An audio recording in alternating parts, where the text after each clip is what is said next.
Sejam bem-vindos ao 79º episódio 79 do meu, do seu, do nosso Supremo Cast. Chiquinho, eu tava com saudade, você sentiu minha falta, confesso.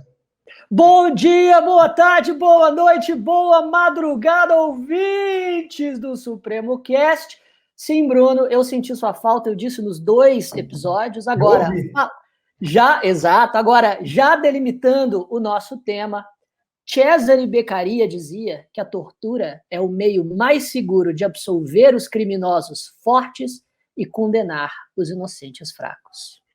Boa, meu garoto. Bom, e rapidamente a Carol hoje, infelizmente, teve um contratempo, não conseguirá participar da nossa gravação. Carol, você é a dona desse podcast, a gente sente muito a sua falta. Esperamos que no próximo episódio você já esteja plenamente, novamente, aqui conosco. Não é isso, Chico? Então dá uma introduzida aí, cara. O que hoje nesse episódio 79? Conta pra galera. Vamos lá. A história da humanidade, como todos sabemos, é marcada por guerras, violências, por disputas bélicas e também por disputas de poder. Desde seus primórdios, essas práticas se fazem presentes em nossa humanidade e, junto delas, uma outra conduta, talvez ainda mais cruel e desumana, também preocupa: a tortura. Esse assunto polêmico sempre se torna pauta de discussão no mundo jurídico e fora dele, abrindo espaço para discussões importantes e que precisam de cada vez mais atenção. Pensando nisso, e estando próximos do dia 26 de junho, Dia Internacional de Apoio às Vítimas de Tortura, o Supremo Cast convida para este episódio um defensor público do Rio de Janeiro e professor de Direitos Humanos do Supremo, para nos explicar para nos explicar tudo sobre esse assunto, perpassando pelos seus aspectos históricos, legais e também, é claro, pela realidade brasileira. Presente o nosso convidado, Bruno. É isso. Seja muito bem-vindo, Henrique Gelber. Como o Chico falou, o Henrique é defensor público no Rio, atua junto ao Tribunal do Júri da capital, é doutorando pela UF, mestre pela UERJ e, claro, mais um professor aqui do time Supremo que vem lá diretamente do Rio de Janeiro. Gelber, seja bem-vindo, meu compadre. Fala, meus amigos, como vão? Beleza? Beleza. Bem, é um prazer enorme estar aqui, viu? Fico até assim meio... Como bom mineiro, eu vou chegando devagar, porque você sabe que eu estou no Rio e não sou mineiro, né, Bruno? Tá aqui com você e com o Chico, é um prazer enorme aqui do pessoal do Supremo, que eu amo lecionar nessa casa. Fazer parte desse time, para mim, porra, é uma coisa que eu tenho muito orgulho de fazer, pessoas excelentes, e é um prazer ainda mais ser convidado para falar a respeito desse tema, tortura, que altamente palpitante aí. Rapaz. Nós vamos ter aqui hoje falando sobre tortura um delegado, um advogado e um defensor público. Esse papo vai ser bom. Henrique, eu já vou começar a soltar os cachorros aqui para a gente não perder tempo e a nossa audiência do Supremo Cast ficar totalmente conectada. Amigo, houve um tempo em que a tortura era permitida e em algum momento falaram, não, vamos parar com esse negócio de torturar o pessoal aí, que isso não está legal. Do ponto de vista histórico, houve um momento de permissão e depois um momento de proibição. Conta um pouco para a gente desse panorama, que eu sempre gosto de ter, né? Eu acho que é fundamental para entender as proibições, os institutos, a função do direito, a gente fazer esse processo histórico, amigo. Sensacional esse gancho. Justamente, primeiro, Bruno, só um toque em todo o pessoal. O que nós vamos conversar aqui serve para aquele cara que está na faculdade, que está na graduação, serve para o cara que quer fazer concurso público, serve para o cara da pós-graduação, da academia, serve para as pessoas, serve para a vida, né? Isso aqui não é estritamente... É impressionante a quantidade de discussões que eu vou ter ali com o Chico, mais para frente, vocês vão ver o quanto que isso é importante na vida do concurso público, o estabelecimento de uma estrutura de raciocínio que vai ajudar a galera todo mundo, né? Em relação à pergunta que você me fez, Bruno, olha que interessante, cara, porque a tortura é muito vinculada inicialmente ao que a gente falava da Idade Média, tá? Quando a gente vinculava a tortura à Idade Média, ela era muito atrelada ao fundamentalismo religioso.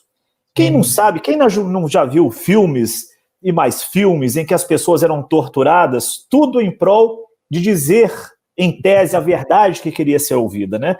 A tortura ela sempre foi finalística, mas olha que interessante. Ela tinha a finalidade de obter a resposta que a autoridade pretendia ouvir. Sempre nesse sentido. Sempre assim, e a tortura tinha um quê de purificador. Ou seja, através da dor, a verdade sairia. Olha que coisa quase poética, né? Eles acreditavam efetivamente nisso. Só que, assim, normalmente os torturados morriam. Porque eles nunca chegavam exatamente onde se queria. Mas a alma estava purificada, né, no caminho para o céu. Em uma lógica de expiação muito cristã, né? Claro. Bem do medievo mesmo. Pelo menos o cara pulava o umbral, né? Segundo prometiam para o cara, né? Olha, você vai passar por isso, meu filho, mas aqui nós estamos antecipando uma pena divina. E você fazendo isso, você está fazendo justamente um processo de expiação. Então, isso durante o obscurantismo, olha só que palavra tão em voga hoje em dia, né? O obscurantismo. A roda gigante da história, né? A roda gigante da história. A história, cara. Querem defender a história dizendo que a história é uma espiral. Eu tô achando que ela é cíclica mesmo. Ela sempre volta para os pontos. Com o espiral, ainda assim, você consegue caminhar, né? Só imaginar o espiral de um caderno, né? Agora, se é cíclica, cara, a gente está sempre voltando exatamente para os mesmos pontos. E nós estamos. O obscurantismo, Bruno e Chiquinho, vocês sabem muito bem que isso tem um quê de irracionalidade, né? E a irracionalidade humana, o fundamentalismo religioso, ele era muito agregado, curiosamente, quem que eram os monopólios do saber da Idade Média? Os monopólios do saber da Idade Média eram muito vinculados à igreja. Né? Tanto que a gente tem os processos de contestação do monopólio do saber da igreja, quando a gente tem a reforma protestante, no século XVI, em Inglaterra, isso já era um pega para capar enorme. Aí agora veio o Chico, ele abriu falando do Beccaria, né? O italiano Beccaria, que ele tem uma obra clássica falando dos delitos e das penas. Olha que bacana. Vamos falar do termo primeiro, termo tortura. Então a gente sabe que a tortura era muito utilizada durante a Idade Média como expiação, para se chegar a uma verdade divina, com fundamentalismo religioso gravado. Isso não é muito interessante, não é muito assim, não é a nossa viga mestra para a nossa discussão de hoje, tendo em vista a pergunta que você fez muito bem, Bruno. Sabe por quê? O que me interessa na tortura, e vai interessar a galera toda, é saber quando a tortura passa a ser prática do Estado para revelação da prova. Olha o gancho que a gente vai pegar. Eu estou saindo do fundamentalismo religioso, eu estou entrando numa prática do Estado para que haja ali a produção probatória, mecanismo formal, inclusive em relação aos aspectos mecânicos da prática de tortura, utilizado pelo Estado no curso de um processo, cara. Processo. Isso, a gente pega século XVII, século XVIII. Qual é o nosso patamar, nosso teto no século XVIII? A gente vai chegar lá na Revolução Francesa, mas vamos chegar antes disso. Porque a tortura, Bruno, enquanto termo, sabe em que tortura era utilizada, Chiquinho? Era utilizada pelos poetas, cara. Tortura. Poetas. Vocês não estão ouvindo errado. Vocês não subestimam o poder da poesia. Tá? Não subestimam o poder da poesia nem na criação dos direitos humanos. Sabe por quê? Olha que bacana. Poetas. O termo tortura era empregado pelos aqueles poetas que não achavam a palavra perfeita para fazer concretizar na escrita aquilo que ele sentia. Então o poeta, em busca do que ele procurava, ele era torturado por não encontrar a palavra perfeita. E a gente fala dos... Olha só que interessante, cara. Rousseau, todo mundo aqui já ouviu falar de Rousseau, né? Tem um cara também chamado Richardson, que são poetas. O Rousseau, na verdade, é o contratualista, lógico, mas também escrevia uma das principais obras de Rousseau, diz respeito a romances epistolares. Olha que viagem louca, e que tem toda a concatenação que a gente vai falar. O que é romance epistolar? Aqueles romances de carta onde tinha uma donzela, e a donzela passava toda a sua sofrência ali, que era colocada, e as pessoas liam aquilo e começavam a se importar com a dor da donzela. Richardson e Rousseau escreviam e as pessoas começaram a falar assim, eu também posso ser livre, eu também posso fazer isso. Então a empregada, a subalterna, né, toda aquela, as meninas que cresciam naquelas criações rígidas, elas começam a divagar em respeito a isso, eu também posso. Então a linha de criação inicial dos direitos humanos passa por romances epistolares, de Rousseau e Richardson, que tinham nomes de mulheres. Clarissa, Luísa. Vejam que bacana, né? E por que eu estou falando disso? O processo de criação dos direitos humanos, ele começa justamente quando eu começo a ter simpatia pela dor alheia. Eu começo a me preocupar com que as pessoas sofrem. Eu começo a me colocar no lugar das pessoas, que é tudo a ver com uma obra que tem do Adam Smith, que todo mundo conhece a obra do Adam Smith, que é A Riqueza das Nações. Mas pouquíssima gente conhece Adam Smith quando ele escreve a Teoria dos Sentimentos Morais. Ele escreve sobre empatia, como simpatia. Como que eu consigo me ver na dor do outro? E isso tem tudo a ver com a tortura. E pouca gente faz essas conexões. E por que faz? Respondendo a sua pergunta, Bruno. É a partir do momento em que as pessoas se projetam naquela outra que está num sofrimento estatal de produção da prova. Essa coisa, ela é digna? Isso é legal? Então, eu vou admitir que isso se torne efetivamente uma prática, eu vou conceber que isso aconteça. Então, veja, o momento de contraposição à tortura como prática do Estado, e sempre ela está vinculada à prática do Estado, nesse período que a gente está falando, tem tudo a ver com a criação da ideia de empatia. Isso aí não está certo, não.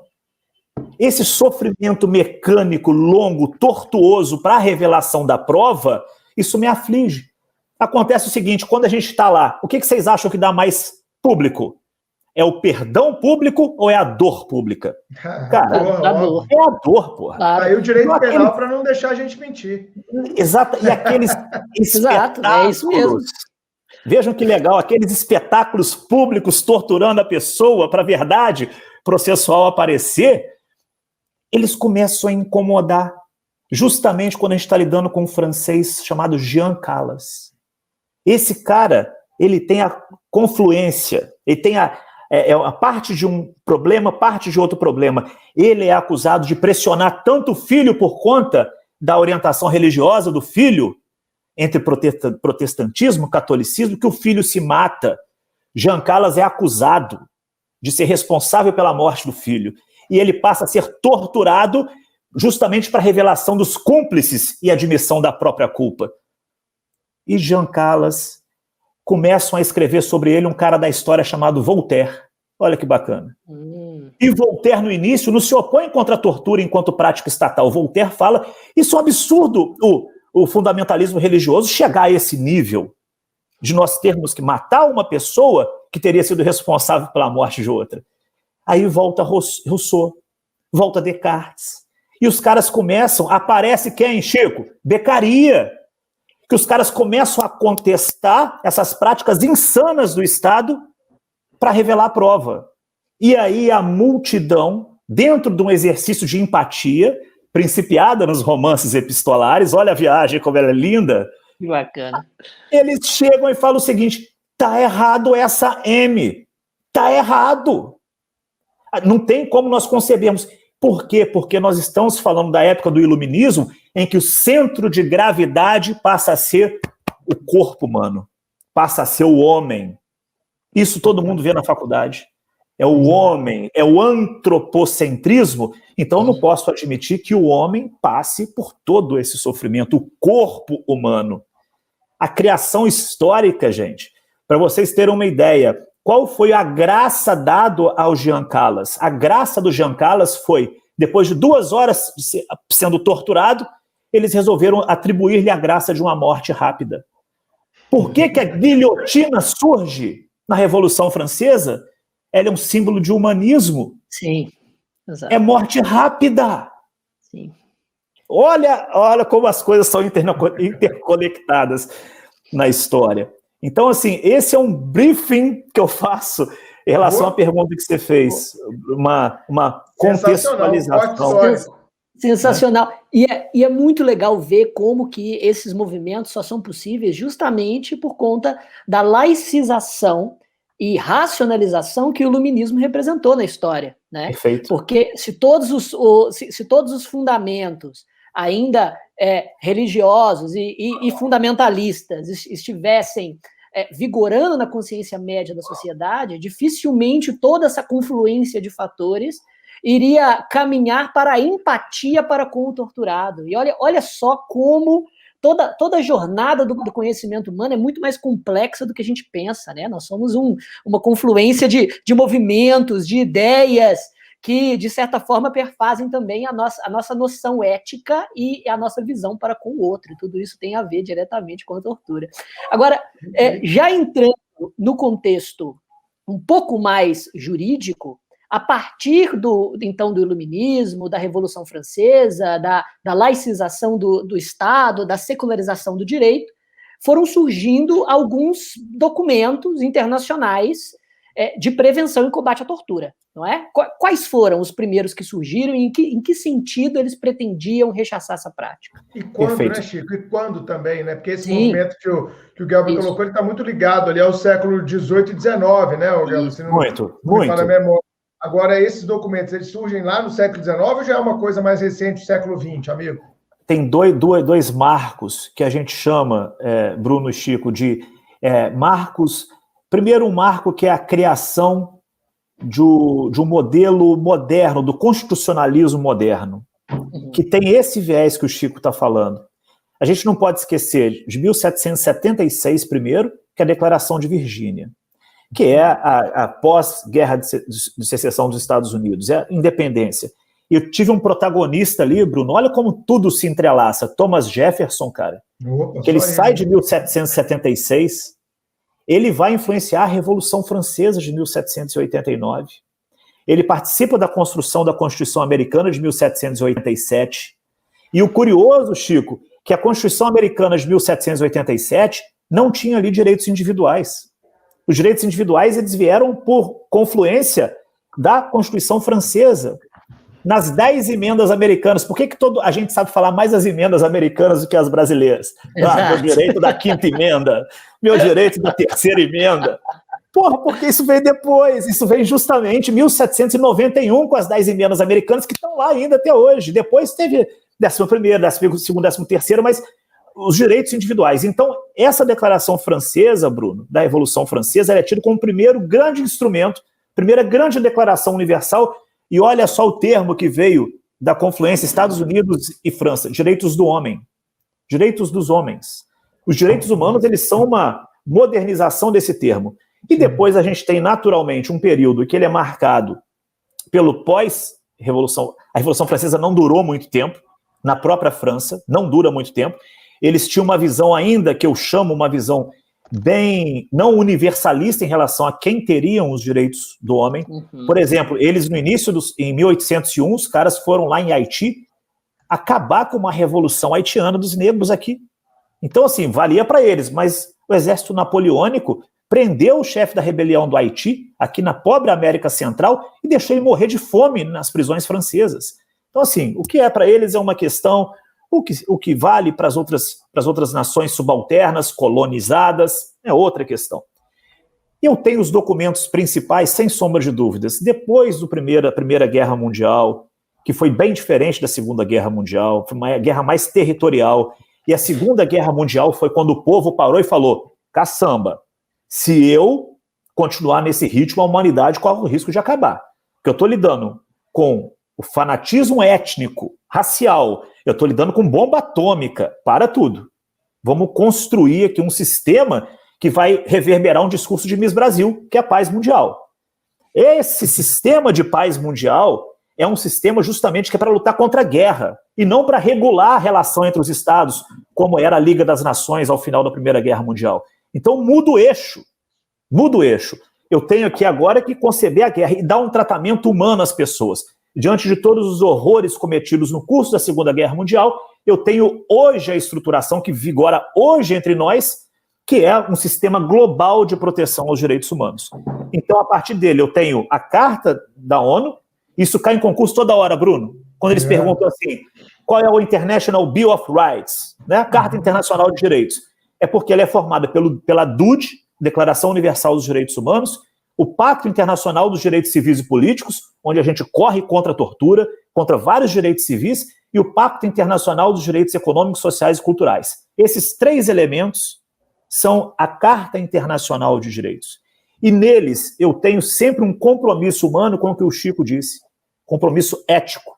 E no coração desse compromisso ético humano, o que a gente entende por dignidade da pessoa humana, que é totalmente contrária à ideia de se viabilizar a tortura a ponto de nós termos o direito de não ser torturado, o direito de não ser escravizado, de acordo, inclusive, com Norberto Bobbio, como os dois direitos absolutos existentes na humanidade. Absolutos. Ó, absolutos. Vejam como é o pós-colonização, eu tenho a defesa da não escravização e o direito de não ser torturado com essa simples densidade. É coisa que a gente chama na academia de densidade axiológica. Né? Simples densidade. É a densidade de serem absolutos, de nós não convivermos mais com isso. Perfeito. Esse foi um excelente corte histórico. A gente foi no século XVIII, XIX, chegamos no século XX com os documentos internacionais. E vamos falar um pouquinho da realidade brasileira, Guelber. No Brasil, quando é que a gente teve os primeiros documentos normativos? Como é que foram as primeiras manifestações do ordenamento brasileiro para reprimir esse comportamento de tortura? Deixa eu te falar uma coisa. Olha que coisa interessante, Bruno. Se eu estou no Rio de Janeiro, eu estou falando, por exemplo, existe no âmbito do Rio de Janeiro, no âmbito legislativo, um órgão que eu já participei dele, que é o Mecanismo de Prevenção e Combate à Tortura. Existe no âmbito da Defensoria Pública o Regulamento 932, que é para combater práticas de tortura, para como que a gente lida com a documentação da tortura. Existe lei estadual que reverbera justamente o combate à tortura. Existe a Lei Federal 9455 de 97, que é uma lei federal de tortura. Vamos mais um pouquinho, tem a Convenção Interamericana de Combate à Tortura. Eu tenho a Convenção da ONU, a CCT, Convenção contra a Tortura, que é de 84, 26 de junho, em que tem a assinatura, né? Lá em 87. Daí o aniversário de 26 de junho. E eu tenho uma pluralidade de documentos construídos maciçamente depois da Carta da ONU, da Organização da ONU. E aqui no Brasil, vejam a data da lei 9455, é de 1997. Antes desse período, notadamente, existia aqui as intenções humanizantes de se combater a tortura. Só que nós tivemos um período na América Latina, e olha outra contextualização muito importante para a galera toda, que eu tive Peru, Argentina, eu tive Chile, Brasil capitaneando isso, eu tive vários países da América Latina com ditaduras montadas nas décadas de 60, 70 e 80. A tortura, poucas pessoas sabem, no Brasil, ela virou objeto de exportação para os países sul-americanos. Então, lembra quando a gente fala da Ursal do Pastor do Monte? Do Cabo Daciolo, né? Do Cabo Daciolo. Aqueles tinham uma Ursal da tortura também, cara. Eles tinham um negócio que chamava Condor. Condor era uma aliança dos regimes autoritários da América do Sul que entrelaçavam comunicações a ponto de pegarem pessoas. Por exemplo, tem um caso que chega na Corte Interamericana de Direitos Humanos, em que a pessoa, é um caso Gelman versus Uruguai, em que a mulher ela é raptada pelo governo uruguaio em Montevidéu, e como eles têm um convênio, eles mandam ela para Buenos Aires, a mulher nunca tinha entrado em Buenos Aires, e lá ela é torturada e morta, e entregam o filho dela numa porta de um oficial, de um policial, que cresce e processa o Uruguai, justamente depois de tudo que a mãe dele passou.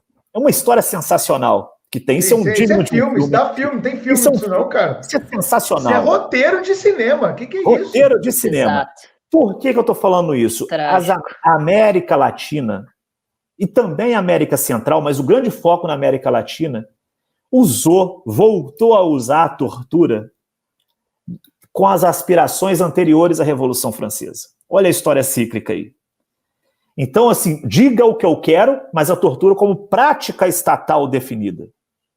Prática estatal da tortura por conta das Forças Armadas, durante, ao menos, os 21 anos de regime ditatorial aqui no Brasil, de 64 a 85, dando ênfase à galera que faz prova para o período mais sangrento da ditadura brasileira, quando chega Médici no poder, em 69, e vai até 74, arrebentando tudo, fazendo tudo. Eu tenho o ápice do DOI-CODE, do DOPS, de tudo que a gente possa imaginar, né? E vejam... E há quem diga que não houve isso, há quem diga que foi uma mera libertação do Brasil contra a Revolução Comunista. Foi um contra-golpe. O revisionismo histórico está em alta, né? Eu não vou dar spoiler agora, porque eu tenho uma indicação cultural para quem diz isso. Opa, lógico, isso é dica suprema, deixa para lá. Você ia falar, Chico? Fica à vontade aí que você ia falar, cara. Não, justamente porque eu já tinha lido, eu estou tentando aqui me lembrar de alguns livros, e com certeza ouvido alguns podcasts que falam justamente sobre o papel do Brasil nessa exportação de técnicas de tortura e investigação. Havia um delegado, inclusive, não sei se eu pronuncio aqui o nome dele ou não, mas acho que muitos sabem quem é, e não é ninguém de hoje em dia, mas que foi, inclusive, para a Bolívia, para a Argentina e para outros países da América do Sul, ensinar como que o DOI-CODE aqui fazia, né? Como que as técnicas de tortura eram aplicadas nos supostos terroristas brasileiros por esses mais de 20 anos de ditadura. Você acredita, então, que essas 2 décadas ditatoriais prejudicou o combate à tortura no Brasil durante os anos 90, durante os períodos posteriores à ditadura também? Você acha que isso tem impacto direto na nossa lei e na forma como ela rege e tipifica o delito de tortura? Foi super sagaz, Chico, porque ela prejudica, não prejudicou, prejudica. Quantas jurisprudências que você pega sobre tortura nos tribunais brasileiros, Chico? São muitas ou são raras? São raras. Não, são raríssimas. Isso prejudica. E isso tem muito a ver com outro movimento, que tudo se explica. Bruno e Chico, vamos fazer um negócio aqui. Época da ditadura, o pau comendo solto. Vamos falar o papo reto famoso, né? Eu tenho a sociedade brasileira exigindo direitos civis. Em que momento? No momento em que o filho do doutor está apanhando, no momento em que a classe média está apanhando, no momento em que a classe artística está sendo deportada, está sendo exilada, né? No momento em que está todo mundo apanhando. Chega um determinado momento em que o Brasil ele toma novos aspectos, vamos dizer, é um grito comum assim, eu quero meus direitos civis respeitados. Era um conclame, eram marchas feitas pelos brancos, vamos dizer assim, pelos classe média, classe alta, todo mundo. Sim. E olha que fenômeno interessante que a gente tem. A partir do momento em que a gente retoma, afasta o governo militar no Brasil, eu tenho o processo de reconstitucionalização. A partir da década de 80 e 90, os direitos humanos, que são os direitos civis, que eram defendidos pela sociedade, eles passam por um processo de preconceitualização. Porque aqueles que o conclamavam para si deixam de precisar deles, porque o país passa por um processo de reconstitucionalização e quem passam a ser os transgressores? Os mais humildes, sim, os presos, os pretos. Então, até nisso, a gente vê como a nossa sociedade hoje usa o termo direitos humanos de maneira pejorativa. Ah, que sensacional isso, cara. Pejorativa. Por quê? Porque a classe média como um todo, de certa forma, tem sua liberdade de expressão assegurada. Ela tem seus direitos básicos civis assegurados, porque se violentados fossem, o discurso dos direitos humanos não teria essa entonação pejorativa que a gente tem hoje. E então há um momento de disruptura dos direitos humanos no Brasil, após o movimento de constitucionalização, que principia em 85 e vai até 88. E aí está o grande calo da tortura. Porque a gente fez um acordão no movimento de reconstitucionalização. Qual foi esse acordão? A gente teve a lei da anistia. O Bruno, todo mundo fala da lei da anistia, que é uma lei de 1979. 6683, de 79. Só que pouca gente sabe, e vocês dois são exemplos para mim, são professores sensacionais, mas o Chico está lá na área de penal, o Bruno está na área de tudo também, mas delegado está na área civil. Cara, mas olhem só, quantas vezes vocês já ouviram falar da Emenda Constitucional 85? É uma provocação que eu estou falando. A Emenda Constitucional, essa Emenda Constitucional 87 de 85, essa é 87 de 85, essa Emenda Constitucional, ela ratifica a lei da anistia e ela conclama a nova Constituinte. Na conclamação da Constituinte brasileira está reverberado o acordão. Ó, ninguém pune ninguém. Vamos fazer a Constituinte? Vamos. Mas ninguém vai punir ninguém. Tá? Vamos fazer isso. O Centrão já estava ali. Estava ali. É lógico que existe uma necessidade de situar historicamente, né? Claro. Porque assim, a gente não pode falar hoje só criticando, a gente não sabe quais foram os pesares que as pessoas passaram, as lutas. E outra, tudo tem uma contextualização. Às vezes era mais importante superar aquele momento e dar uma guinada na redemocratização, que se não fizesse esse tipo de sessão, possivelmente ainda ia demorar vários anos para a gente sair daquele regime que já estava claudicante, que já era um regime que estava alimentando hiperinflação, que já era um regime que estava sofrendo economicamente e já não se sustentava mais, mas as pessoas que costuraram isso à época, Tancredo, Ulisses e etc., os grandes pais das diretas já, eles devem ter feito, obviamente, essa cessão aos militares de anistia, exatamente para que o Brasil pudesse retomar os trilhos, né, cara? Retomar os trilhos da democracia que foram sufragadas lá em 64. Diante da fragilidade democrática que era própria e instáveis na América Latina, nos países. Incentivadas pelos Estados Unidos. Sem dúvida. Sempre com a influência americana. Sempre com influência de interesses propriamente comerciais e geopolíticos. Sempre. Sim. Sempre teve isso. Dentro do panorama geral da Guerra Fria. Né? Da Guerra Fria.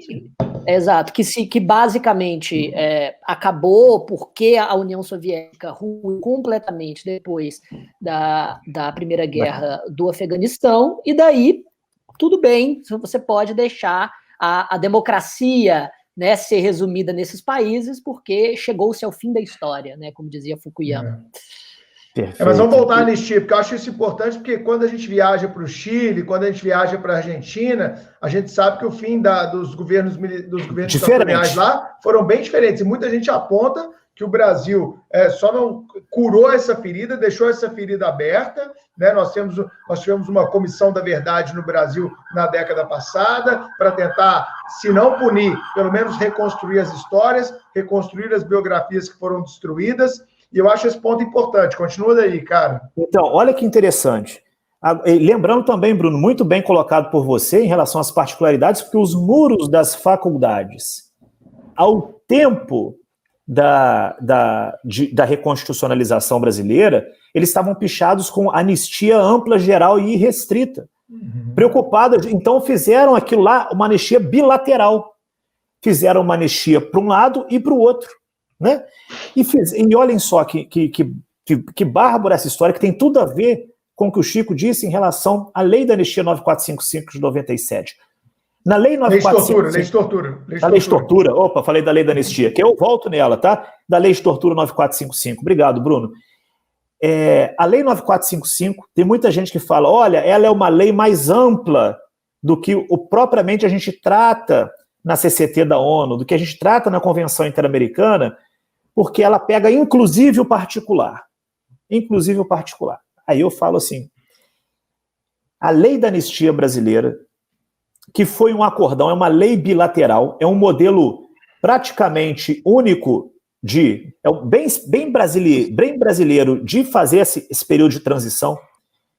O tratamento jurídico dado pelo Brasil a essa lei da anistia, ele é criticado pela Comissão Interamericana de Direitos Humanos, pela Corte Interamericana de Direitos Humanos,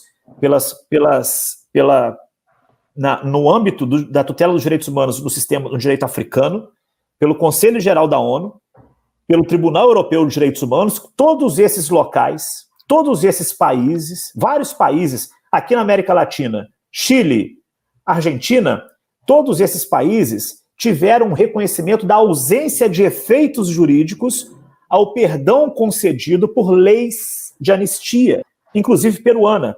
E eu tenho precedentes na Corte Interamericana, eu tenho o caso Almonacid, eu tenho o caso Barros Altos contra Peru, em que a gente tem declarações de inconvencionalidade das leis de anistia que assentam o perdão pelos atos de Estado praticados. O que significa isso, gente? É basicamente uma linha de saber próprio.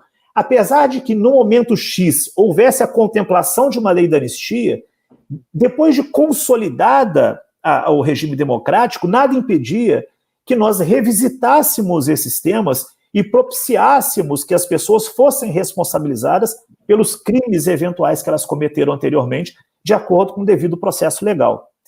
O Brasil, em 2010, julga a DPF específica sobre a lei da anistia, do Supremo Tribunal Federal, a DPF 153, e essa DPF 153, o voto belíssimo, que faz muito posicionamento histórico tomado pelo Eros Grau, ele fala, não, essa lei da anistia, diante do que a gente tem, inclusive na emenda constitucional 87 de 85, ela foi sim recepcionada.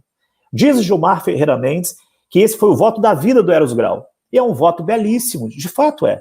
Agora, do outro lado, nós tínhamos o Conselho Federal da Ordem dos Advogados do Brasil, representados por nada menos que Fábio Conder Comparato, um monstro do direito, um monstro. E ele fala que o STF, na sua sustentação oral, que eu assisti integralmente, ele fala, vocês do STF, vocês têm a oportunidade, hoje, de dizer para mim que a tortura, que o estupro, não são conexos a crimes políticos. Não são crimes políticos. Existem os crimes de natureza política. Vocês têm a oportunidade de fazer uma correção histórica aqui hoje.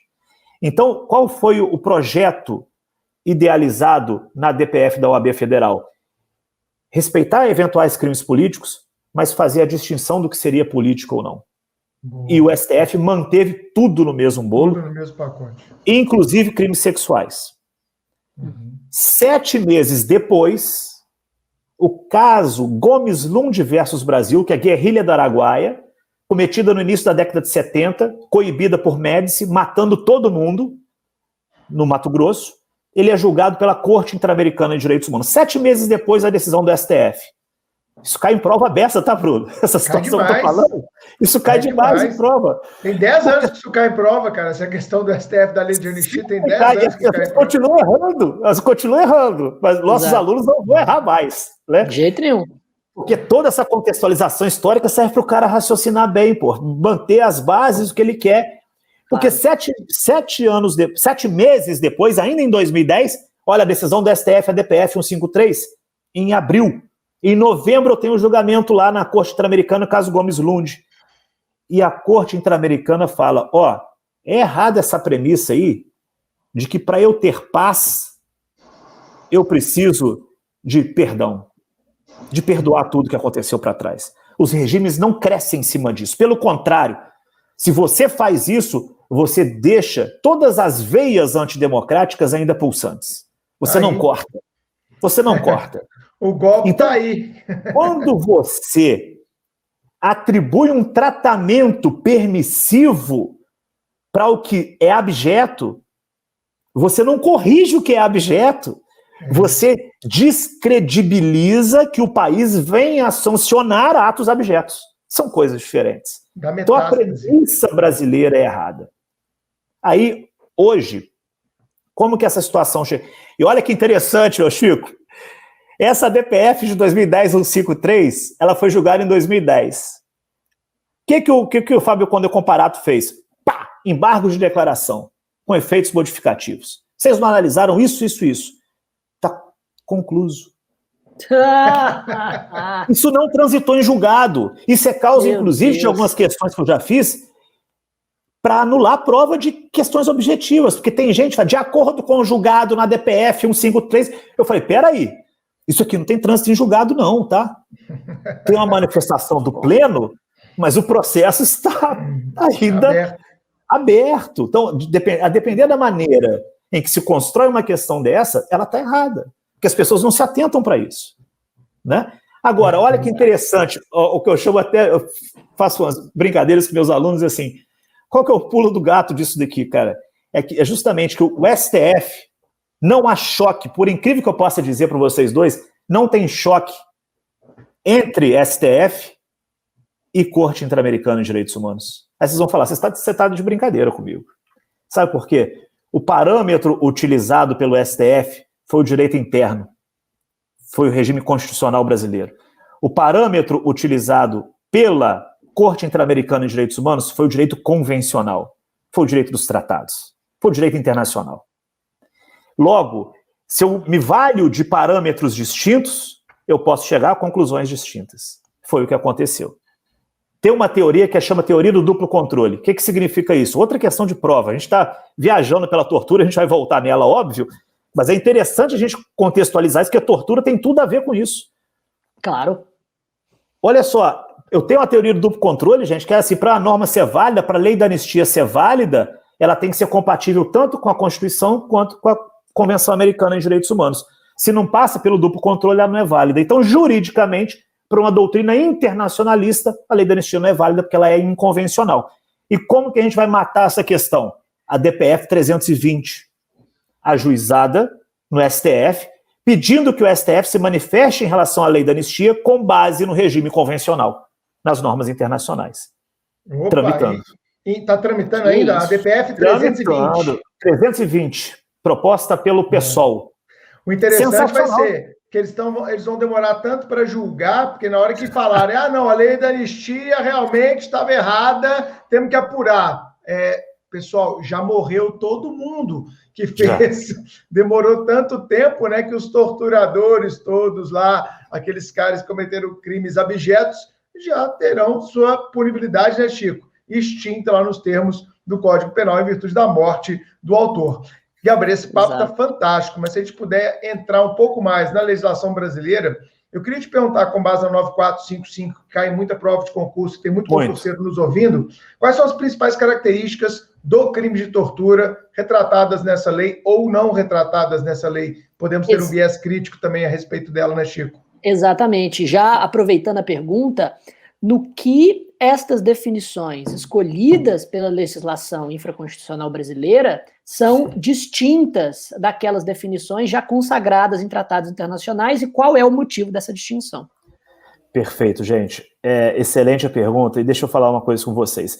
Justamente por conta de tudo que a gente conversou aqui, a lei da anistia brasileira, a lei de tortura brasileira 9455, ela é uma lei que durante muito tempo trabalhou com a lei de tortura, trabalhou com o crime de tortura em si como um crime comum. Por quê? Não havia vinculação específica de um agente estatal para protagonizar esse crime de tortura. E o que cai muito em concurso, Bruno, justamente fazendo um comparativo, se eu pego o direito internacional, as convenções internacionais, falei isso até para a prova do delegado do Pará agora, quando eu pego a CCT, o crime de tortura, justamente por conta de todo o histórico que nós conversamos aqui, ele é um crime que ele é vinculado a alguma ação de agente do Estado, que ainda que tenha a sua anuência, a sua participação. E a lei brasileira, no artigo 1º, inciso 1º, a linhas A, B e C, ela é tratada como um crime comum. Então, olha só, a suavização que nós temos de falar que é um crime comum, ela é uma suavização, que ela é válida, mas ela é uma suavização que tem um destacamento, um distanciamento da realidade do tratamento internacional dado ao crime de tortura. Isso serve para o aluno se lembrar bem. Na ONU, a tortura é crime próprio. Na ONU, a tortura é crime imprescritível. Gilmar Ferreira Mendes tuitou há pouco tempo. Tuitou é ótimo. Tuitou há pouco tempo. É muito legal que... O ministro do STF falou nos autos, não. Ele tuitou. Então, o mais interessante é que eu me pego nas minhas aulas comentando hoje, quase que uma vez por semana, tal ministro do STF, tal ministro do STJ, já comentou nas redes sociais, eu paro e falo, gente, olha no que o STF se transformou. Que coisa. Se atualiza aí, Chico. Se vira, meu irmão, porque o cara tá tweetando. O cara tá tweetando, tem que comentar nas aulas, porque é a opinião jurídica do ministro. Se vira aí. Quem tem ideia da dificuldade, como que a gente tem que se manter atualizado para dar aula para essa galera hoje, a pessoa não faz ideia. Não faz ideia. Olha a profundidade, é incrível essa profundidade mesmo, né, Bruno? O Bruno falou, tuitou. Então, Gilmar Ferreira Mendes tem a posição, de acordo com o tweet dele, de que ele escreveu assim, Bruno, olha só, a tortura é um crime imprescritível. Eita. Aí a galera foi lá e caiu em cima. Porque ele não sabe nem a Constituição, né? Porque o racismo aqui no Brasil ele é imprescritível, mas a tortura e outros crimes previstos na Constituição são imprescritíveis, mas a tortura não, cara. Uhum. E eu, malevolentemente, fui lá no meu Twitter e falei assim, o Gilmar está completamente certo e eu aproveito para congratulá-lo de estar se valendo do direito internacional para justificar a tortura como um crime imprescritível, porque essa é a posição da Convenção Americana de Direitos Humanos, essa é a posição do Decreto 4388, que é o Estatuto de Roma, que a gente tem aqui no Brasil, essa é a posição da ONU. Então, Gilmar está à frente do seu tempo e fico muito feliz, como estudante do Direito Internacional dos Direitos Humanos, que ele já esteja colocando a cabeça para fora da Constituição, dos parâmetros constitucionais e se voltando para o cenário internacional. Porque é isso, de fato. Porque se eu estou resolvendo uma prova de direitos humanos, Bruno, olha a peculiaridade. Você falar que a tortura é prescritível, essa questão ela tende a estar errada. Se eu estou na banca de direitos humanos, porque o direito internacional tem um tratamento distinto do brasileiro.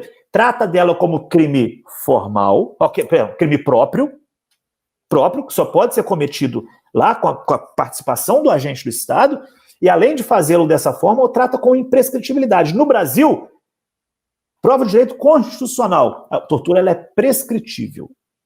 Prova de direito penal tortura, também. Exatamente o que eu digo.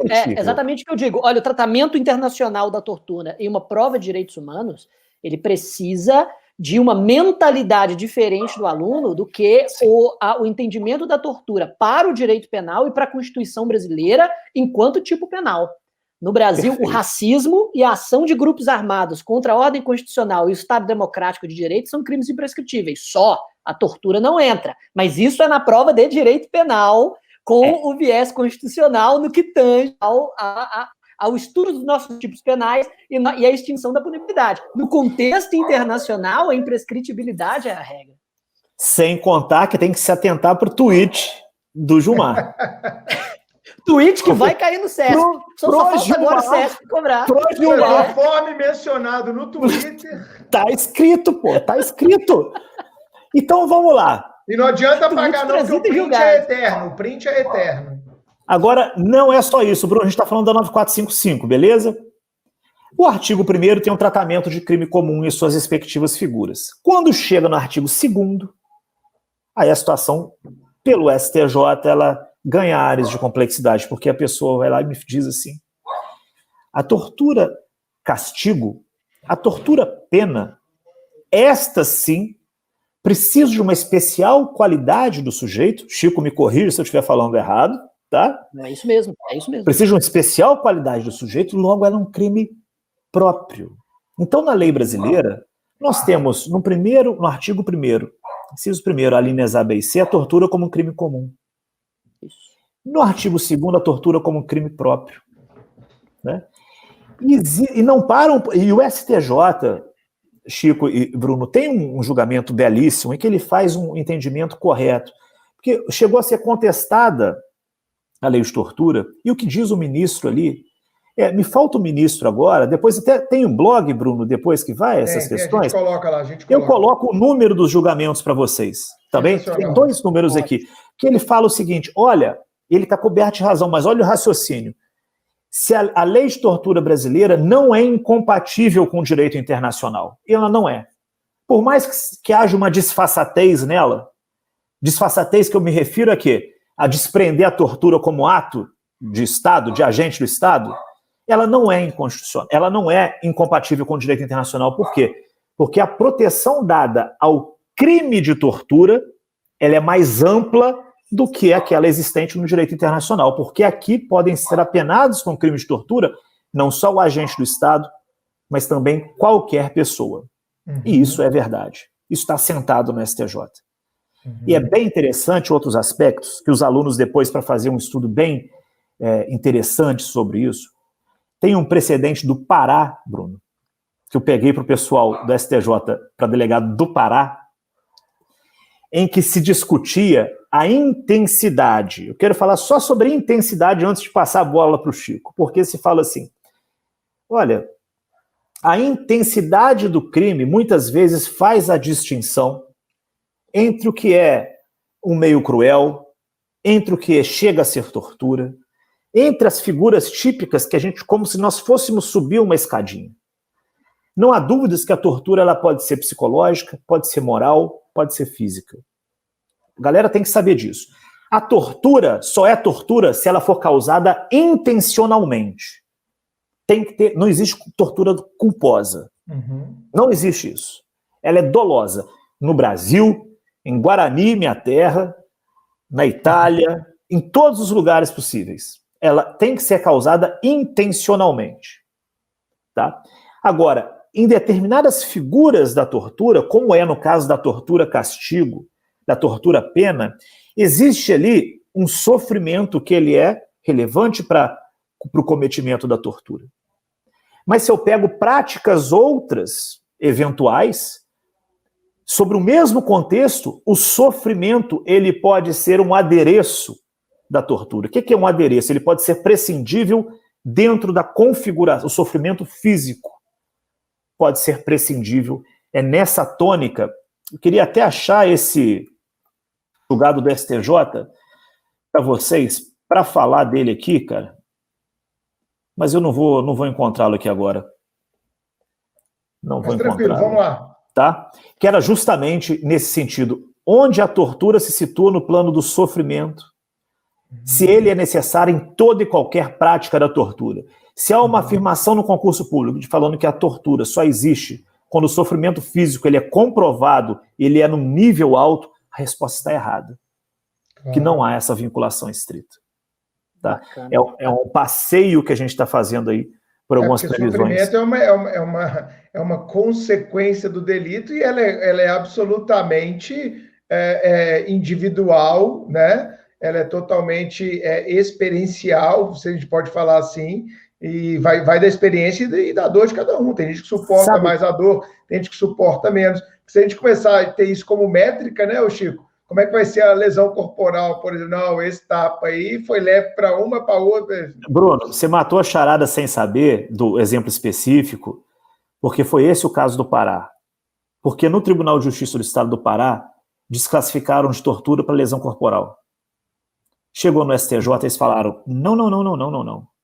A finalidade dos tapas que o cara dá na tortura, para ele confessar, por exemplo, o cara não precisa de perder o queixo, de ter o queixo triturado para que ele fale. Claro. A finalidade do ato, ela é importante para a revelação daquilo perseguido pelo agente público, no caso. Tá? É exatamente essa questão. Diga lá, Chico. E acho que seria interessante nesse ponto, você já começou traçando algumas características gerais dos crimes de tortura, no sentido de que são todos dolosos. Existe um artigo 1º, inciso 1, que estabelece características de crimes comuns e outros de crimes próprios. Acho que seria legal, nesse momento do episódio, é um momento um pouco mais didático para aqueles que estão estudando para provas objetivas, que você falasse das modalidades, especificamente de torturas da nossa lei. Como que é possível e como não é possível praticar um crime de tortura em termos de adequação típica no Brasil. Eu já te faço uma provocação. Nós temos uma modalidade de tortura por omissão na lei. Temos. Mas não seria essa modalidade, digamos, pelo menos em parte da sua previsão, uma espécie de suavização da responsabilidade do garantidor, que passa a responder por um crime omissivo próprio menos grave do que o delito que ele deveria ter evitado? Danado, hein? Coisa de direito penal. Coisa de direito penal. Aliás, eu ia até te devolver uma pergunta, que eu sou doido para conversar com o penalista em relação a isso, Chico. Por favor, estamos aqui para isso. Rapaz, depois você vai fazer um favor para mim de ler a Convenção Interamericana contra a Tortura, artigo 2º, artigo 3º, você vai me dar sua opinião para a gente fechar isso aqui depois. Eu vou te responder, depois eu quero que você me responda, tá? Perfeito. Para você me ajudar também. Ok, vamos lá. Convenção Interamericana. Olha só, Bruno, vamos lá começar. O que significa, quais são as modalidades típicas aqui do crime de tortura? Eu tenho aqui o constranger alguém, né, com emprego de violência ou grave ameaça, causando-lhe sofrimento físico ou mental.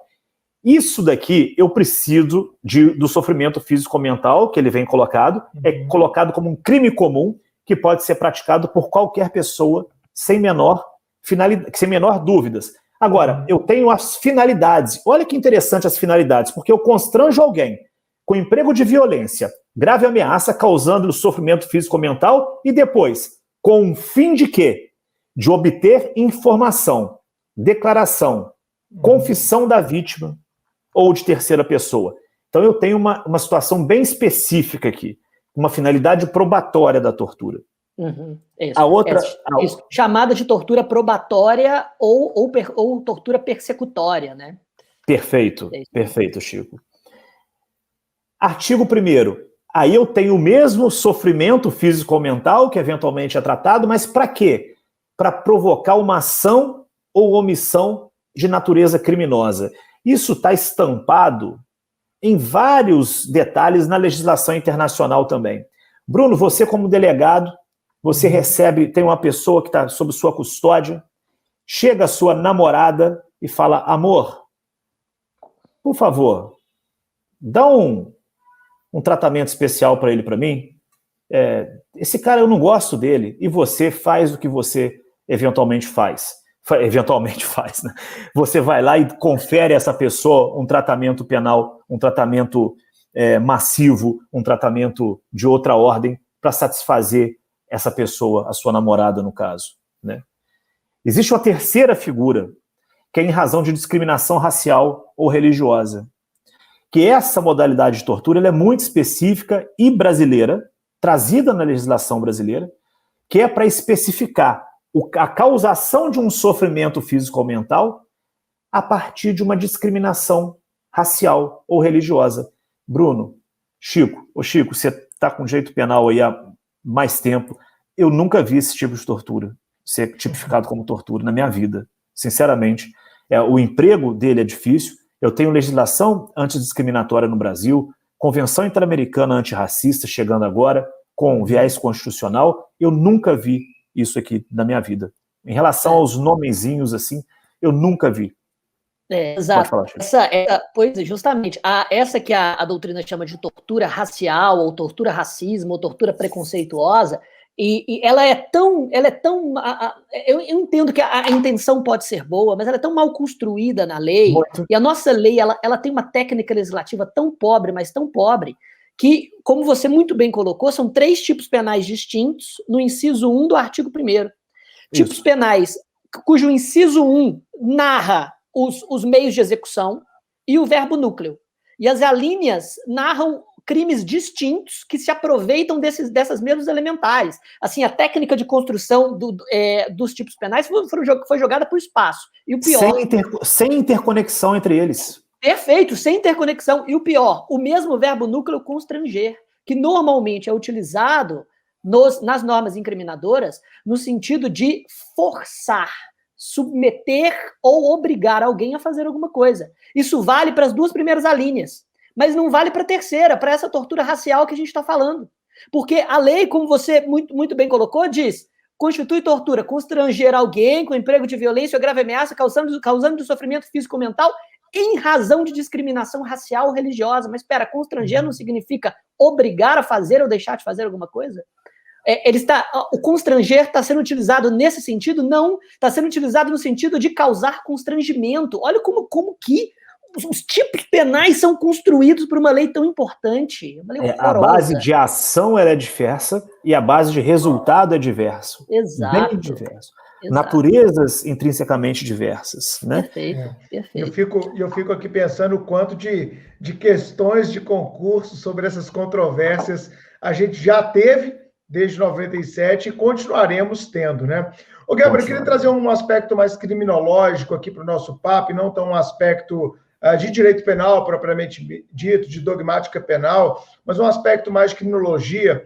Você que está na Defensoria Pública, a Defensoria Pública é uma grande guardiã do respeito aos direitos humanos, assim também como o Ministério Público, e na minha defesa também, que sempre faço, por que não a polícia também ser uma guardiã dos direitos humanos, né? E eu penso o seguinte, cara, você já encontrou algum estudo na Defensoria Pública sobre as cifras ocultas, números que demonstram em algum estudo, algum artigo científico, alguma tese, alguma dissertação sobre os números da tortura no Brasil? Você já encontrou algo assim para dar mais concreção para a gente ter essa realidade ainda hoje no Brasil, infelizmente? Excelente pergunta, Bruno. A Defensoria Pública, ela tem a deliberação, tem a resolução 932. Existe um protocolo chamado Protocolo de Istambul, tá? Esse Protocolo de Istambul, ele fala como que os agentes públicos devem proceder no momento em que eles se deparam com um possível crime de tortura. Então, vamos vincular aqui o aspecto bem prático. As defensorias públicas hoje no Brasil e a Defensoria Pública do Rio está em todas as audiências de custódia, tá? Esse estudo que você me pergunta, esse estudo ele vai aparecer num cenário muito breve aqui no Brasil, na Defensoria Pública do Rio de Janeiro. Por quê, Bruno? As audiências de custódia, pessoal, são aquelas audiências em que as pessoas presas a qualquer título, hoje não só em flagrante, mas as pessoas presas em virtude de cumprimento de mandado definitivo, isso aqui no Rio de Janeiro, no STF, isso é consolidado hoje num voto do ministro Fachin, as pessoas são apresentadas a uma autoridade que não está no âmbito da segurança pública, por assim dizer, mas é uma autoridade judicial. Então, elas são levadas, tem um prazo de 24 horas, mas são levadas em 48, que não 72 horas. Que não é cumprido, não dá nada, não acontece nada. Aqui no Rio, a gente está cansado de pedir relaxamento. A gente nunca conseguiu um relaxamento por conta do descumprimento do prazo, apesar da indicação clara do CNJ e apesar da indicação clara do Supremo Tribunal Federal. Sim. Mas, noves fora essa questão, a partir do momento em que a gente chega e vê as pessoas todas machucadas, olha que interessante a questão da tortura. A primeira coisa que a gente tem que perguntar para o torturado, para a pessoa, que eventualmente, a tortura por quê? É o sofrimento físico com a finalidade de obter uma declaração, uma confissão. A gente tem que perguntar se ela quer levar aquilo adiante ou não. Você quer ou não? Porque a Defensoria Pública também não pode se portar como um super-homem falando assim, vai que eu te garanto. Garante coisa nenhuma. Exatamente. Você não sabe onde a pessoa está. Você não está falando só com um preso aqui do Rio de Janeiro. Então você vai levar uma bronca dessa adiante aí contra um policial do batalhão X e falar, vamos porque é importante, você não pode se calar? Não, peraí, vamos falar um discurso real. Não é assim que as coisas funcionam. Acontece o seguinte, mesmo as pessoas que se dispõem a levar adiante, isso é mais comum na capital do que no interior, naturalmente, por conta da proximidade geográfica do interior e da dispersão maior que a gente tem na capital. Então seria, em tese, mais simples que uma pessoa da capital quisesse levar adiante alguma prática, algum ato de que ele tenha sofrido. Mas a partir do momento em que isso acontece, mesmo que a pessoa diga não, os defensores públicos são obrigados a pegar o nome da pessoa, não para a finalidade de levar adiante uma ação criminal contra o agente, mas pegar o nome da pessoa e fazer um mapeamento do batalhão.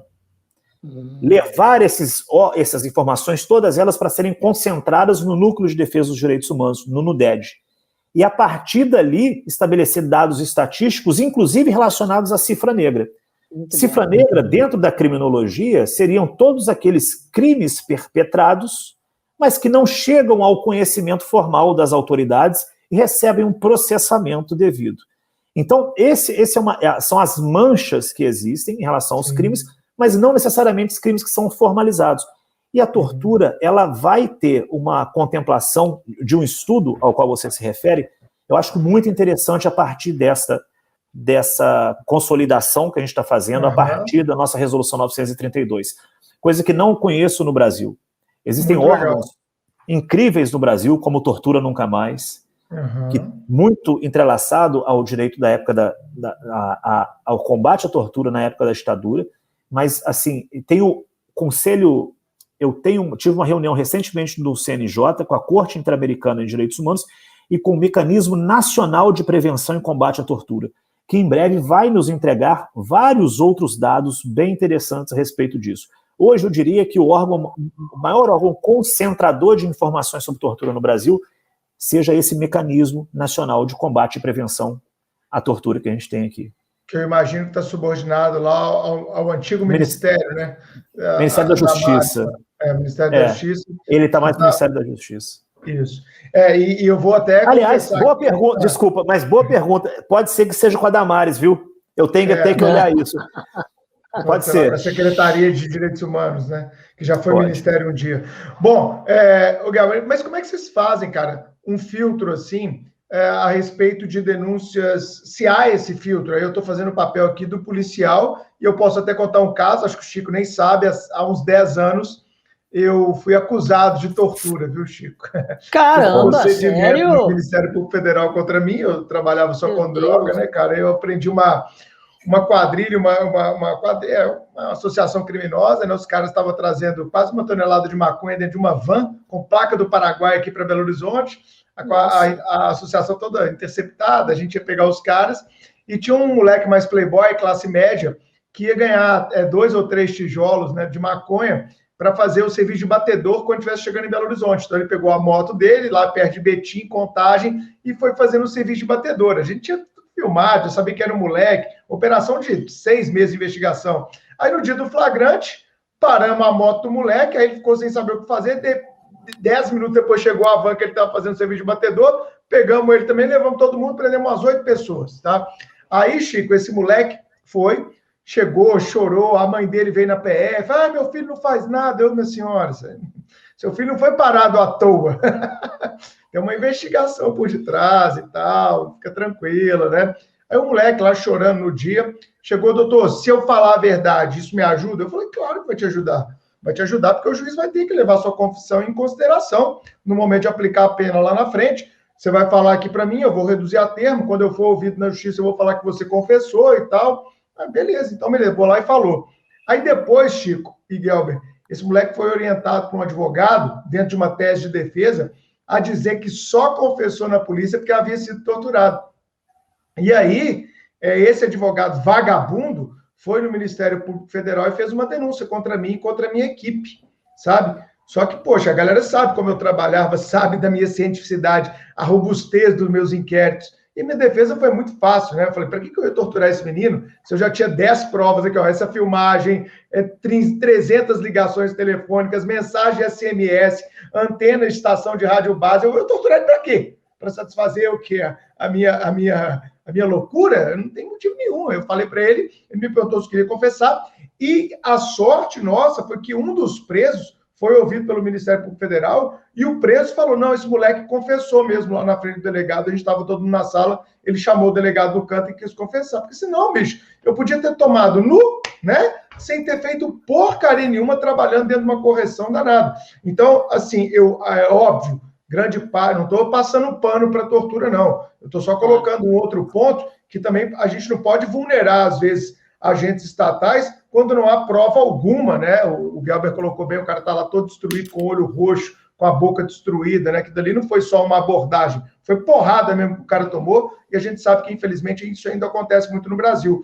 Mas eu queria saber, Guelber, se é feita uma investigação, se é feito um filtro, para que situações como essa que eu passei na minha vida e que ainda bem não deu em nada, mas podia ter me dado uma baita dor de cabeça, sendo que o moleque não tomou um peteleco, não aconteceu nada, não tinha um arranhão, o IML do cara não tinha uma vírgula no IML do cara, e também foi juntado lá nesse procedimento junto ao Ministério Público Federal. Mas se é feito esse filtro, cara, até para proteção também, já que a gente tem muito ouvinte aqui também que pretende fazer a carreira policial, né, Chico, né, Guelber? Você foi vítima do princípio que eu falo, minha especialidade era processo civil, né, Bruno? Eu estudei com Leonardo Greco, com Paulo César Pinheiro Carneiro, uns feras aqui, Humberto Dalla, Luiz, sensacional. Existe um princípio no processo que ele é muito pouco explorado, que chama o princípio da inevitabilidade. Você não podia evitar que o cara fizesse isso, Bruno, falasse que foi torturado por você. Isso foge da sua atuação, da sua esfera. Qualquer pessoa pode processar outra. E da mesma forma que você disse, e muito certamente, muito corretamente, eu tenho uns amigos delegados aqui, cara, aqui no Rio, delegados aqui da Polícia Civil do Rio de Janeiro, que eles têm umas posições sensacionais, são caras, uma geração estudiosa, uma geração técnica. Falei, Henrique, não tem como tipificar isso assim, assado. Você conversa em outro patamar com os caras, uma equipe muito boa, que vai conhecer medicina legal, que tem uma preocupação justamente em entregar um inquérito bem feito, em lavrar um APF de forma correta. Então, essa preocupação que tem nos delegados de atuarem corretamente, elas têm que existir também na minha ponta, e nos defensores públicos. Os defensores públicos, eles têm a obrigação de servirem publicamente. E é todo defensor público que ele age de forma irresponsável, sem nenhum tipo de filtro, sem buscar compreender o que de fato aconteceu, ele não está prestando nenhum serviço público. Porque nós sabemos, nós lidamos com muitas pessoas que passam por dificuldades que não eram necessárias passar, constrangimentos que não eram necessários passar, mas nós também lidamos com pessoas que eventualmente fazem sim, cometem crimes sim, que fazem, que têm a sua responsabilidade sim pelo que acontece. Então, qual que seria o filtro? Primeiro, a concentração das informações, o levantamento de eventuais fichas criminais não, a gente fala das fichas disciplinares. Nós sabemos, da mesma forma que você só vai pedir uma prisão preventiva, ou vai opinar pelo indiciamento, ou vai levar adiante ao Ministério Público indiciando aquela pessoa, concluindo, com base no que você forma de justa causa, de documentos no processo, a nossa atuação tem que ser exatamente a mesma, porque pouca gente percebe, mas quem é o maior órgão persecutor dos crimes de tortura no Brasil, talvez seja a Defensoria Pública. Verdade. Que, lógico, não tem o monopólio da ação penal, mas que principia procedimentos que desaguam para aí sim serem levados adiante pelo Ministério Público. Então, a mesma correção que a gente exige dos delegados, dos agentes de segurança como um todo, dos membros do Ministério Público, deve partir também da própria instituição. Perfeito, perfeito. Só para fazer essa vírgula aí, Chico, era um caso da minha história que você não conhecia, né, Chico? Não conhecia. Você tá comigo já há muito tempo, cara, mas não porque a gente precisa, né? E fica até uma dica, viu, para os nossos alunos aí, futuros delegados também, se resguardem sempre. Se resguardem sempre. Hoje, né? Filma, cara. Hoje tem, ó. Filmagem, exatamente. Filmagem. Né? Hoje, eu voltando para a PF, eu não vou fazer uma oitiva, meu amigo, sem filmar e gravar no HD, entendeu? Porque você precisa se resguardar, porque como tem muita gente correta, muita gente bacana, muita gente que trabalha bem, tem muita gente ainda que insiste em trabalhar mal, e isso é em qualquer órgão, e na advocacia também, e não só na polícia, enfim. Aqui eu já peguei vários, tá, Bruno? Já peguei vários inquéritos e APFs com filmagens da fase policial. Acho fundamental. Vários acho fundamental. A tecnologia a popularização da tecnologia, ela tem que atuar em favor de nós que estamos trabalhando na ponta. O que tem a ver até com o inquérito. O que tem a ver até com o inquérito do Fachin, das casas em relação aos tráficos, em relação às abordagens que são feitas, que ele recomenda a filmagem dessas questões. Verdade. Já que tem tecnologia, já que tem a tecnologia, vamos usar a tecnologia para o bem de todos. Mas vamos exigir que o Estado dê, né? Não que o policial tenha que comprar o seu para poder se resguardar, como muitas vezes acontece, né? Pelo amor de Deus, perfeito. É o mínimo. Exatamente. Que episódio maravilhoso! Vamos agora para aquele momento que todo mundo gosta, a Dica Suprema. Chico, o que você trouxe para a gente hoje na Dica Suprema, amigão? Vamos lá, eu espero que a minha recomendação não dê um spoiler da recomendação do Henrique, mas eu vou recomendar aqui um filme brasileiro lançado em 2007, chamado Batismo de Sangue, que é um filme criado a partir de um livro do Frei Beto, que conta a experiência dele e mais outros 3 freis da Igreja Católica com a prisão na ditadura. E é muito interessante o relato de Frei Beto, que foi aqui transformado em filme, porque o próprio Frei Beto ele tinha parentes dentro do oficialato do Exército. Então, ele, em si, ele não era torturado pessoalmente, mas para atingi-lo psicologicamente, torturavam os amigos dele na frente dele, e também presos comuns eram trazidos na frente, enfim. Não é um filme para você ver, assim, sabe, com toda a família. É um filme, na verdade, extremamente pesado. Fica claro isso. Que fique claro, exatamente, exato. Mas que mostra, assim, sabe, os intestinos da ditadura a partir de relatos de pessoas que viveram isso em primeira mão. Batismo de Sangue é a minha recomendação. Excelente. A minha recomendação hoje, ela não é propriamente uma recomendação de direitos humanos, mas ela é uma recomendação que tangencia o tema. Não sei se vocês já viram, eu gosto muito de futebol e eu vi no Netflix Apache, que é a história de Carlos Tevez. São 8 episódios, Chico, são aquelas séries bem condensadas, numa atuação brilhante dos produtores argentinos, trazendo toda a história da infância e adolescência do Carlos Tevez. Meu irmão, o cara é um sobrevivente. O cara virou um dos maiores jogadores do mundo, né, ídolo do Boca Juniors, o cara é um sobrevivente. Então, para quem gosta de histórias de pessoas que saíram lá daquela condição de pobreza, de periferia, e ganharam um estrelato mundial, uma história verdadeira, uma história biográfica, Apache. Esse é a minha recomendação de hoje, lá no Netflix, uma série de 8 episódios. Guelber, o que você trouxe pra gente, amigo? Rapaz, tem 2 filmes aqui para trazer para vocês em primeira mão. 2 filmes, 2 livros primeiro, que são aqui, ó, até mostrar a capinha. O primeiro deles é esse daqui, Brasil Nunca Mais, tá? Que é um clássico. E aqui, Bruno, o que é legal, Bruno e Chico, é que se mostram os nomes, tem uma especificação de como se desenvolviam as torturas, e ele é todo baseado em depoimentos das pessoas que sofreram esses crimes. Ele é um livro que tem do prefácio do Dom Paulo Evaristo, cardeal Armes, que isso daqui, ele tem um trabalho muito interessante na época da ditadura, e é um livro, assim, chocante. Ele salvou muitos perseguidos da ditadura, né? Salvou muitos perseguidos, muitos perseguidos. Dava abrigo a eles na igreja, inclusive. Sim.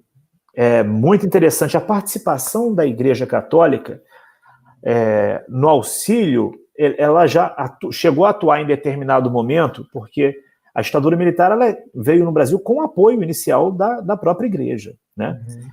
E a gente tem a Igreja Católica, depois, em vários momentos da história, representantes da Igreja Católica dando esse amparo também. E aqui, enfim, eu tenho essa outra indicação aqui, que é uma historiadora americana chamada Lynn Hunt, sobre a invenção dos direitos humanos. Uma história, tá? Muito bacana esse livro. Muito do que eu conversei com vocês hoje sobre parte histórica, sobre quando eu falei dos poemas aqui, o Bruno quase caiu para trás, falou, poema! Falei, tá, tem as explicações aqui, dos romances, está aqui. E, pessoal, para quem gosta de ver filmes aí, vão pegar filmes mais atuais, para ver qual era o medo colocado por um delegado de polícia tal, né, em relação às pessoas que eram perseguidas na ditadura. Assistam Marighella, tá? Que está aí com a produção que foi feita pelo... Qual que é o nome do diretor, rapaz? O diretor famoso sempre me foge aqui. Ó. Não é o Wagner Moura? O Wagner Moura. Wagner Moura, com o Seu Jorge como protagonista. Exato, Capitão Nascimento, Capitão como diretor. Capitão Nascimento, ele que tem uma visão, é lógico, o Marighella é um personagem um pouco controverso em algumas situações da história brasileira, ele era um guerrilheiro declarado, tá, gente? Sim. O Marighella era um baiano guerrilheiro, que entendia que somente a luta armada poderia se contrapor à ditadura militar. Então o Manual do Guerrilheiro Urbano, que é um dos livros mais famosos dele, né? Eu citei na minha dissertação, principalmente nos capítulos em que ele tenta diferenciar o criminoso terrorista do revolucionário, muitas vezes fazendo as mesmas ações, mas com finalidades diferentes, né? Na minha tentativa de conceituar o terrorismo durante a história. É um personagem realmente muito complexo. E sabe o que é interessante, Bruno? Eu não assisti, mas quero assistir, cara. Aí, Bruno, você vai me contar o que você achou do delegado Fleury. O delegado que eu tinha mencionado. É o delegado Fleury que viajava. O delegado Fleury que viajava a América do Sul. Inclusive, tem ele no Batismo de Sangue, ele é um dos personagens, né? Hoje ele venderia curso online, né, Chico? Hoje ele venderia curso online, seria um Instagrammer da tortura, mas enfim. Seria. Ele que viajou justamente para Bolívia, para o Uruguai, para a Argentina, e ensinava, exportava as técnicas de tortura brasileira, foi um monstro. E a criação da força política do delegado Fleury, ela pode ser compreendida no filme também, como que as pessoas literalmente tremiam, e como o do DOPS, né, que todo mundo fala do DOPS, e a vinculação, você vai gostar, Bruno, porque sempre tem um americano na orelha do Fleury. Sempre tem um americano, sempre tem, você vai ver, que é representado por um ator brasileiro, vai falar, nós temos que pegar esse cara, assim, desse tipo mesmo, né? Então fica uma dica atual aí para o pessoal se divertir também. Show de bola, meu amigo. Bom, eu conversei aqui hoje junto com o Chico, na ausência da Carol. Volta logo, hein, Carol? Estamos te esperando. Aí. Com o Henrique Gelber. Henrique, espero que você tenha gostado tanto quanto a gente do Supremo Cast. Espero que você volte em outros episódios no futuro, amigo. Eu adorei. Obrigado, Chico. Obrigado, Bruno. Foi uma experiência sensacional conversar com duas feras aí como vocês.